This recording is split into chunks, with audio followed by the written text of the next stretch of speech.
was a dark and stormy night. The wind howled outside, and the rain beat against the windows. Inside, two teenagers named Sarah and Billy stay huddled on a couch of an abandoned house. Here is how it started. It began just like any other night.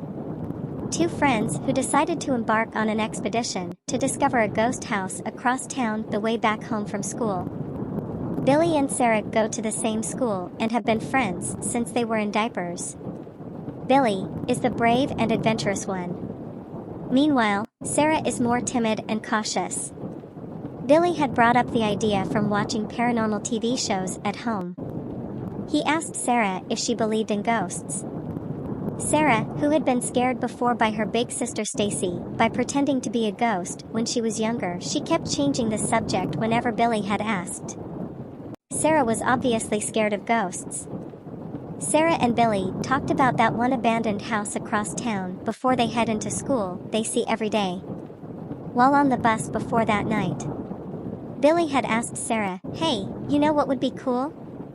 Sarah replied with, "What kind of plan have you come up with now?" Billy excitedly said, "That old abandoned house? I wonder what's in there. We should check it out." Sarah began to get a knot in her stomach and asked nervously, "Why do you ask?" "I'm sure it's just an old house with dust and nothing else."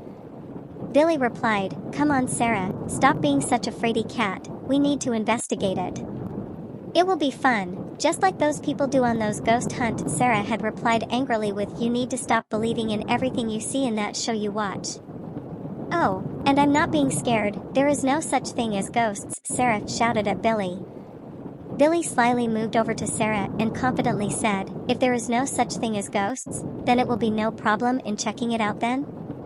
Sarah knew she didn't want Billy to be right, so she mustered the courage and said, "Fine, I'll go with you, check that stupid house just to show you that there isn't anything in there." And so it began. The skies, which had been clear through most of the day, had began to cloud over and the wind had began picking up. Sarah had remembered that morning her dad was saying something about a storm coming in later that day. Sarah and Billy had met up at Sarah's house after school. Billy did this because he knew if asked Sarah to meet him at his house, she would just had some sort of excuse. This way there was no backing out of it. Sarah glances at the window and tells Billy, "There is a storm coming in tonight. I don't think we should go investigate it." Billy turns his head and says to Sarah, "Really? Just because it starts clouding up, don't mean there is a storm coming." Sarah, with a worried look on her face, just says, "Why is it so hard to believe me when I'm telling you something?" Billy replies with, "Because you don't want to do it, you always are so scared about doing new things." After dinner, Billy and Sarah head out of the house and walk in the direction of the abandoned house.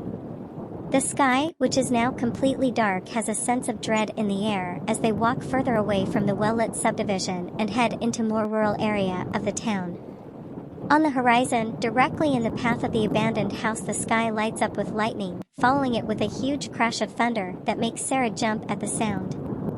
Billy, on the other hand, has a sense of wonderment on his face and smiles openly as the storm gets closer to them. It begins to rain softly, with crashes of thunder and flashes of lightning everywhere. Even though Billy is unafraid, even he knows it's dangerous to be out in a storm like this.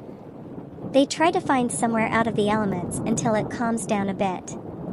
However, the only sturdy structure closest to them is the abandoned house, only a few more blocks away.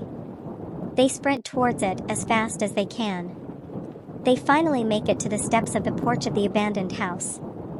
Billy and Sarah are relieved to be out of the rain, but then Billy looks over to Sarah. He smiles at her and says, "Ladies first." She looks at him in disgust. "You are just the worst, you know?" Billy laughs and says, "Okay, fine, we'll go on 3. "Okay," she nods. Billy and Sarah grab the door knob as Billy says 1, 2, 3, and they turn the knob. They are absolutely surprised that the door opens.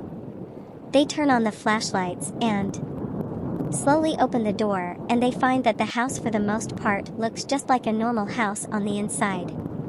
It's complete with a chandelier, dining table and chairs, floor rug, a couch, love seat, recliner, and the other normal furniture that you would expect.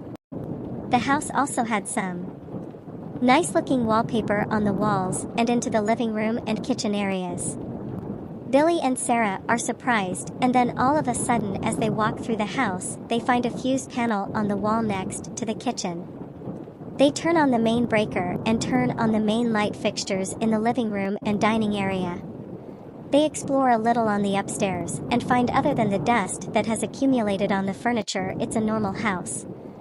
Then once they find the door to the basement, they hear a loud screeching from underneath the floor.